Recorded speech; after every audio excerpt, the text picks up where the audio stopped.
Wednesday, September 17th, 4:52 in the afternoon. I remember the exact minute, because I was watching the clock on my dashboard when my phone rang. My in-laws' flight had pushed back twice that morning, and I was tired in that quiet, the bone-deep way you get after smiling at an airport for 6 hours.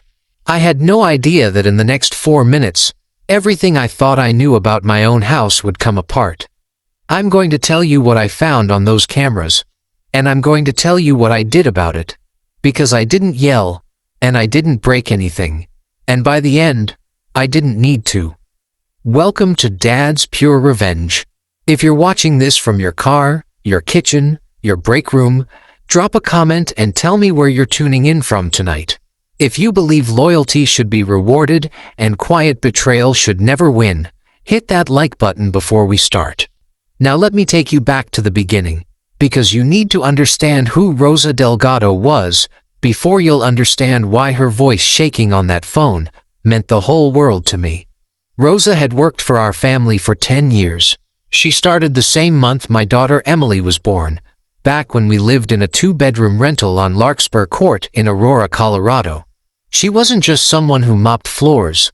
She was the one who noticed Emily's fever before the pediatrician's office opened, who drove 20 minutes out of her way every Friday to bring my mother-in-law's favorite tamales when she was recovering from hip surgery, who never once, in 10 years, took a sick day she didn't actually need.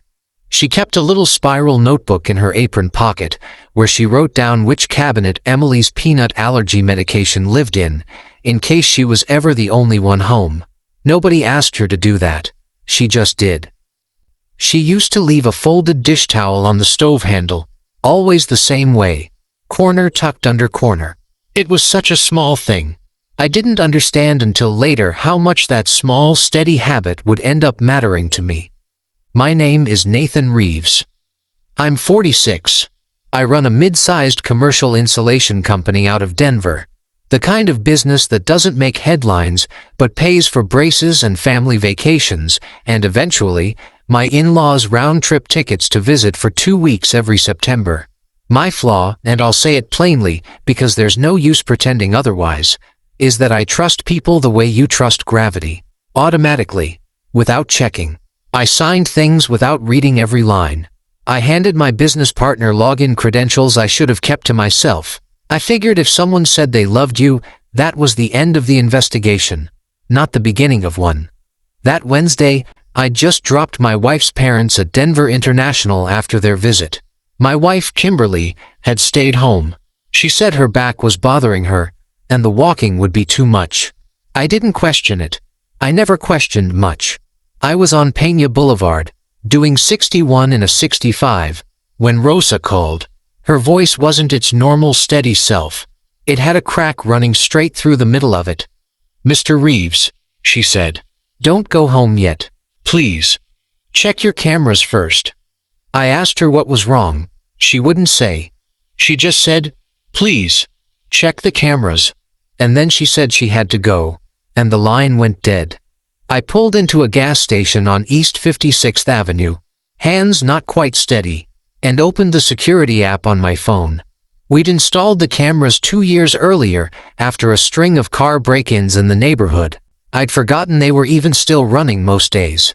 The living room camera showed my brother-in-law's. No, I need to say this the way it actually happened. It wasn't my brother-in-law. It was Derek Holloway, my closest friend since our sophomore year at Colorado State. The man who stood up at my wedding and read a poem he wrote himself about loyalty lasting longer than good weather. Derek was sitting at my kitchen table. Kimberly was across from him, and spread across the table between them were documents, printed pages, a folder, my folder, the navy blue one I kept our business insurance and property deed copies in, locked in a drawer in my home office. I turned the volume up. The audio was thin, but I heard enough. I heard Derek say the word signature twice. I heard Kimberly laugh, not a warm laugh, a short flat one, and say, "He won't even notice until it's already done." I sat in that gas station parking lot for 11 minutes without moving. A man in a Ford pickup pulled up next to me for gas, filled his tank and left. I didn't notice him arrive or leave. I was watching my wife's hand rest on the back of Derek's, right there on my kitchen table, next to a stack of paper with my name printed on it, in places I hadn't put it there myself. I want to be honest about something. I didn't explode. I didn't drive home and throw the door open. Something in me went very still, the way a lake goes still right before a storm, not after one. I called Rosa back. She answered on the first ring like she'd been holding the phone in her hand. "How long has this been going on?" I asked her. "I don't know for certain, Mr. Reeves," she said. I asked her why she'd risk her job to tell me this. She went quiet for a second, and then she said something I've thought about every day since. "Because you paid me on time, every single month for 10 years. Even the month your father passed, and you forgot almost everything else. Somebody in this house should be honest with you." I didn't go home that night. I told Kimberly by text that I was staying at a hotel near the airport because I was too wiped out to drive further, which wasn't a lie exactly, just not the whole truth. I checked into a Hampton Inn on Tower Road, sat on the edge of the bed, and read through everything Rosa had written in that little spiral notebook, transcribed onto a fresh page and photographed for me. Dates, times, a mention of a document she'd overheard called a quitclaim, a mention of moving 40% of my company's ownership stake into something called a holding trust before, in Derek's words, he gets any smarter about it. Here's what I didn't do. I didn't confront them that night. I didn't call a lawyer screaming. I sat with it. No, I let myself feel exactly how much it hurt, because pretending it didn't would have made me stupid twice, once for missing it and once for rushing past it. Thursday, September 18th, 9:14 in the morning. I called my attorney, a woman named Carol Whitfield who'd handled my business contracts for 6 years. I told her what I'd seen. She was quiet for a moment, and then she asked me one question that changed the shape of everything. Nathan, whose name is actually on the deed to Larkspur, and whose name is on the majority ownership of Reeves Insulation. Mine. Only mine. Kimberly had never been added to either, something I'd meant to fix for years out of what I thought was fairness, and never got around to. That morning, I understood, for maybe the first time, that my own procrastination had accidentally protected me. I didn't feel like celebrating that. I felt sick, because it meant the paperwork on my kitchen table wasn't a mistake or a misunderstanding. It was forgery in progress. Somebody had been drafting documents designed to look like my signature.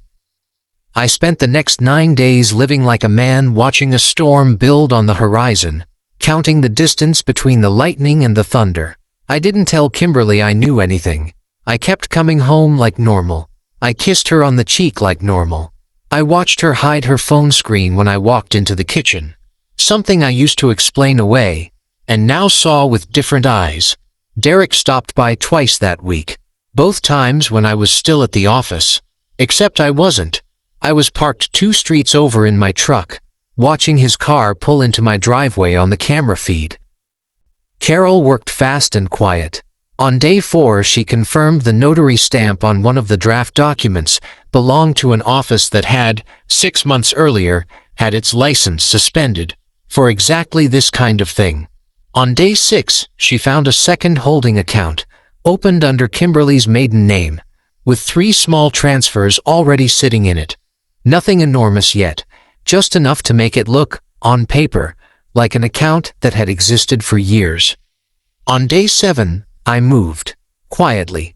I met with Carol and restructured the ownership of Reeves Insulation into a family trust, but not the family Kimberly and Derek were expecting. I named my daughter Emily as primary beneficiary, with a clean, ironclad clause locking out any transfer without her direct consent once she turned 25, which was 3 years off, managed in the meantime by Carol as trustee. I sold the Larkspur property outright to a buyer Carol found through a colleague, at fair market value, and used part of the proceeds to set up something I'd been meaning to do for years and never had: a standing account, fully funded, in Rosa Delgado's name, along with a letter making clear that whatever happened to my marriage, her job and her home security, were never going to depend on it again. I didn't do any of it to punish Kimberly directly. I did it because I finally understood that what was mine needed to belong, on paper, to people who'd actually earned it. The missed calls started on day 8. Kimberly noticed the Larkspur listing had gone up under a different name. 11 missed calls that afternoon. By evening, 29. Derek called too, twice, though I didn't recognize the third number until Carol told me he'd started using his mother's old cell phone to try to reach me. By the next morning, 38 missed calls between the two of them. She had no idea yet how much I'd already moved, but she was about to. Friday, September 26th, 7:20 in the evening. I finally answered. I told her to come to the house alone. She did. Derek's car wasn't in the driveway that time. She walked in already talking, already building a story about how I was overreacting, about how the folder on the table had nothing to do with what I thought it did. I set the printed bank records on the counter, then the notary suspension letter, then the trust documents with Emily's name on them. Already filed. Already final. I didn't raise my voice once through any of it.